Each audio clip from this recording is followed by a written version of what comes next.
The Steam Deck is a little powerhouse from Valve that is a portable handheld gaming console that can surprise even the most skeptical of gamers. It's capable of running some pretty demanding games, and here is my top 5 that is sure to make you double take. We'll start the list with an easy recommendation, the Wild West and horse carrying simulator Red Dead Redemption 2. That's right. Now you might think that a game as graphically intense and resource heavy as Red Dead Redemption 2 would be impossible to run on the Steam Deck, but surprisingly, it actually works really well. For a console port, it delivers almost parity between the PS4 version and the deck because of its lower resolution target. Set the game to 720p if you can ignore the black borders, and you can easily target 40 frames per second with medium to high settings. The game lets you not only ride your horse through the vast open world of the game, but you can engage in gunfights and perform a variety of tasks like hunting, fishing, and even robbing trains.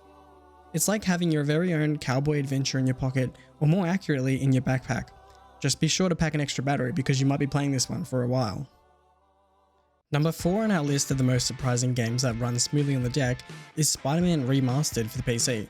This action-packed superhero game is also known for its high-flying acrobatics, intense combat, and stunning visuals, and while it was originally developed for the PlayStation 5 for the remaster, the Steam Deck delivers surprisingly smooth and fluid gameplay experience on the go. Swinging through the streets of New York City and taking down bad guys have never felt better on this handheld device. The game released as a playable on the deck from day one and has been receiving numerous PC patches since day one that have only increased the performance. The team at Nixies have done an excellent job here and have applied these updates to Miles Morales as well, which now runs on the deck too. Now you won't be hitting 60 frames per second out of the gate. Adjust the settings and aim for around 40 FPS and turn on AMD FSR 2.0 and you can expect almost no stutters at a smooth 800p that makes Spider-Man feel right at home on the deck.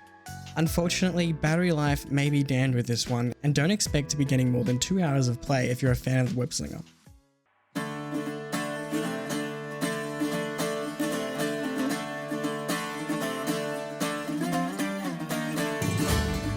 The immersive experience of exploring ancient Greece in Assassin's Creed Odyssey is simply breathtaking, and the fact is that the Steam Deck can handle it with ease, which is truly impressive. It was just what I needed to get my kickstart back into the Assassin's Creed series, and although it's not the same as it used to be, especially when you compare it to the older titles such as the Ezio trilogy, it's a very different direction for this series and is more action combat oriented, with an RPG focus that now has your character leveling and then zones locked off depending on the level of the character. And what I liked about this was that it seemed more suited to the portability of the deck. The types of missions and the forts and different side quests were really easy to just pick up and play on the deck. I could, go to my bedroom, just do a side quest or two, and then go to sleep, and then play it the next day doing the same sort of thing. It made it a really smooth and easy experience to get into the game. And funny enough, what kept me coming back was those side quests. It wasn't the main story, which I didn't really find that engaging throughout, nor was it what was going to keep me coming back for 40 hours. Now the map does get Ubisofty in the sense that it has lots of markers and items littered throughout, but if you stick to the side quests, you're gonna be relatively engaged. For an open world that's going to take up roughly 100 gigs on your Steam Deck, it's definitely worth the space. It's going to run smoothly at 40 frames per second, and the open world runs buttery smooth with barely any frame drops from my experience, depending on the areas, though when you do go into towns with large populations, you may see slight dips. Not enough though to stop me from recommending this title. Finally, we're at number 2, and I may be cheating just a little bit here, but I wanted to make sure to recommend these different games purely because they were called impossible ports on the Switch, games that we did not think they would be able to bring to the Switch hardware and run as well as they did. And what I'm thinking of here is Witcher 3, No Man's Sky, Doom Eternal. These types of games that really push the PC hardware, yet were somehow possible on the Switch. So you can only imagine then, what does the Steam Deck deliver? I can tell you, not only does it play these games amazingly, not only are they in better graphics and better quality, higher resolution, and look better than they ever could on the Switch, you're not paying the Switch tax, which developers normally mark up on their Switch titles to make the porting worth the cost for the publishers. In addition to this, you often get the better version of the game when it comes to PC, such as with No Man's Sky, where currently the Switch version doesn't support the co-op multiplayer, whereas on the Steam Deck it works perfectly fine. And also, Witcher 3 comes to mind with its new remastered content that makes the game look great, and you can readily apply these for the Steam Deck. Now, there is one downside to all of this, and that of course is space.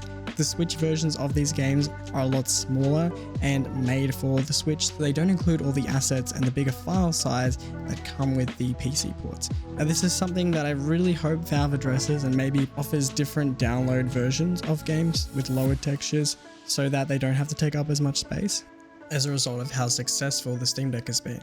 If you were amazed by these ports when they came out on the Switch, I can't recommend them enough, and you should seriously consider picking them up or playing them again.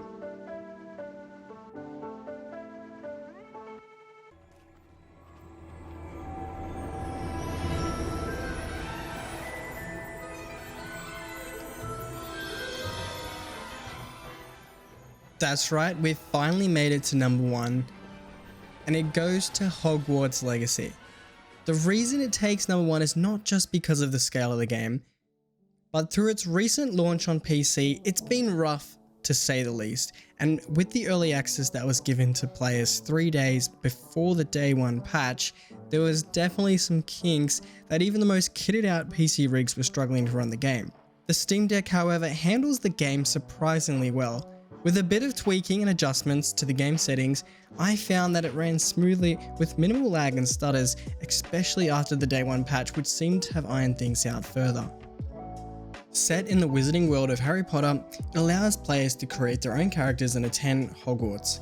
The game promised an open world experience with actually fun looking combat, encounter magical creatures and cast spells, and engage in epic battles, and I really do think it delivered on that promise. I have to say I was skeptical at first.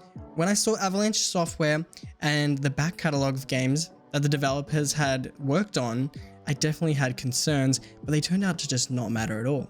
It's rare that a single player only experience comes out, and it's truly just a fun game to play and enjoy, and lasted for over 20 hours of that experience. For this one, on my deck I was sticking to 800p, but I was utilizing AMD FSR 2.0 at balanced, as performance mode just seemed to take the resolution too far down for my liking, and you can play around with it to get the desired frame rate for you. You will still experience some loading times when traversing the castle, between doors, and the cutscenes for some odd reason sometimes drop down to 20 frames per second, but I have not had any crashes or game-breaking bugs to date when I have played the game, and none of them have ruined the experience from the little issues that I did find. This is what the Steam Deck was designed for, an open world, single player experience that is perfect to pick up and play. You can put the deck to sleep and the game will be right where you left off. It was fun, had engaging side quests, had seasons to mix up the visuals, and was a real love letter to fans of Harry Potter. Through experiences like this, the Steam Deck really shows its worth and the power that they're able to deliver at such a small form factor. If we keep seeing titles at this level from new releases, then the longevity of the deck is not in question. This was a day 1 playable title, and I hope you check it out.